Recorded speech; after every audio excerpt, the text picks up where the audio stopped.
clear តែម្ដងបងប្អូនជាមួយនឹងមួយផេតម៉ាស៊ីន Prente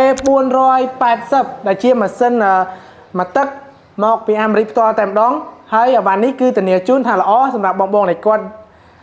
មានទឹកប្រាក់ចាប់តាំងពី$200ឡើងអីអត់ចង់បានម៉ាស៊ីនមួយដែលយកទៅប្រើការងាររៀននៅសាកលវិទ្យាល័យរយៈពេល4ឆ្នាំពេញអីគឺដឹងថាត្រូវម៉ាច់ហ្មងនេះ T480 ធន់មាំខ្លាំងហើយថ្មវិញមានរហូតដល់2គ្រាប់ក្នុងមួយក្រៅមួយបងប្អូនទាំងគ្នា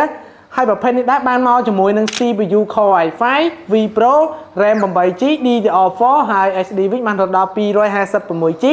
ជាប្រភេទ M2 ទៀតគឺដើរលឿនដើរល្អខ្លាំងមែនតើម៉ាស៊ីននេះដែរគឺស្អាតបងប្អូនអាចមើលសាច់ម៉ាស៊ីនបានគឺស្អាតខ្លាំងមែនតើទំហំ screen 14 អ៊ីងបងប្អូនហើយថ្មនេះគឺបងប្អូនឃើញលៀនអញ្ចឹងថ្មមានរៀបមានលៀនគឺសម្រាប់បងប្អូនដែលគាត់ចង់បានហើយថ្មវិញមាន2គ្រាប់ហើយបើសិនជាស្រឡាញ់ចង់បានអាចមកទិញឥឡូវនេះបានគឺមានការបញ្ចុះតម្លៃពិសេសខ្លាំងមែនតើតម្លៃត្រឹមតែ$200ស្ដើងទេបងប្អូន$200ស្ដើងទេយកទៅប្រើការងារមួយថ្ងៃតែម្ដង